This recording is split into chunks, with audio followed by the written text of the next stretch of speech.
ভাৰতীয় জনতা পাৰ্টিৰ এক বিশেষ বৈশিষ্ট্য হৈছে যে ৪৫টা বছৰৰ পিছতো এই ৰাজনৈতিক দলটোত পাৰিবাৰিক শাসন এতিয়ালৈকে সোমোৱা নাই আৰু আমাৰ দলটো সংকল্পবদ্ধ যে অনাগত দিনটোতো আমাৰ দলে কেতিয়াও এটা পৰিয়াল কেন্দ্ৰিক শাসন ব্যৱস্থালৈ নাযায় আৰু সেইবাবে আমাৰ দলটো সদায় কাৰ্যকৰ্তাৰ দল হৈ আছিল, কাৰ্যকৰ্তাৰ দল হৈ আছে আৰু কাৰ্যকৰ্তাৰ দল হৈ থাকিব।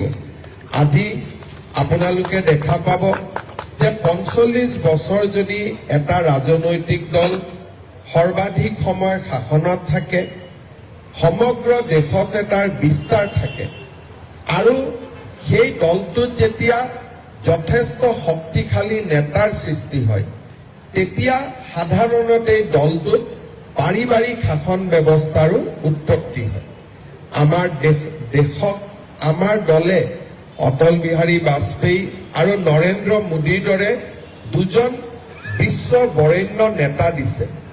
আমাৰ দলটোৰ বিভিন্ন ৰাজ্যত সৰ্বাধিক জনপ্ৰিয় মুখ্যমন্ত্ৰীয়ে দলটোক পৰিচালনা কৰিছে, কিন্তু কোনো এটা পৰ্যায়তে পৌৰসভাৰ পৰা পঞ্চায়তলৈকে, পঞ্চায়তৰ পৰা জিলাৰ পৰা ৰাজ্যলৈ, ৰাজ্যৰ পৰা দেশলৈ কোনো এটা পৰ্যায়তে এই দলটো কোনো এটা পৰিয়ালৰ ওচৰত আজিলৈকে মূৰ দৌৰোৱা নাই আৰু সকলোৱে কাৰ্যকৰ্তা হিচাপে কাম কৰি আছে আৰু এটা পৰিয়ালৰ শাসন ব্যৱস্থা কতোৱেই আমি আৰম্ভ হ'ব দিয়া নাই।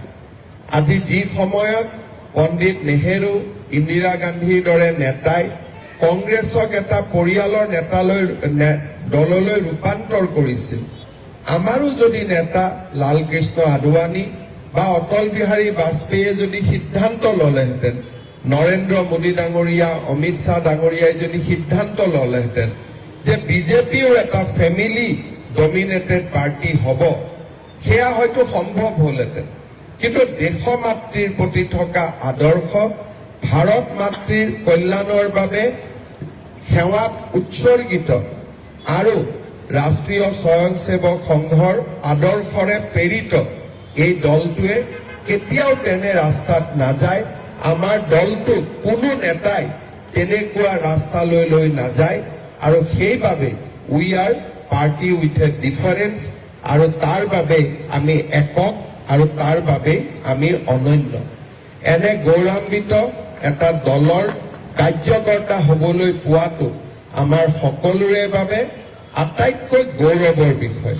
ভাৰতীয় জনতা পাৰ্টিৰ সদস্য হ'ব পৰাটো আৰু ভাৰতবৰ্ষৰ কল্যাণৰ বাবে নিজক উৎসৰ্গিত কৰিব পৰাটো আমাৰ বাবে জীৱনৰ এক ডাঙৰ সাফল্য, আমাৰ বাবে সফলতা। ভাৰতীয় জনতা পাৰ্টিৰ আদৰ্শ, ভাৰতীয় জনতা পাৰ্টিৰ লক্ষ্য আৰু ভাৰতীয় জনতা পাৰ্টিৰ সংকল্প আমাৰ জীৱনত সমাহিত হ'ব লাগে। আমি সকলোৱে আমাৰ ব্যক্তিগত আকাংক্ষাৰ ওপৰত ৰাষ্ট্ৰৰ আকাংক্ষাক আমি আটাইতকৈ গুৰুত্বপূৰ্ণ স্থান দিবলৈ আমি শিকিব লাগে আৰু ৰাষ্ট্ৰৰ আকাংক্ষাৰ সন্মুখত আমাৰ কোনোৱে আহিব নোৱাৰে। ৰাষ্ট্ৰ সৰ্বোপৰি, ৰাষ্ট্ৰ প্ৰথম, এই নীতিৰে আমি দীক্ষিত হৈ আমি ভাৰত মাতৃৰ সেৱাত নিজক উৎসৰ্গিত কৰিব লাগে।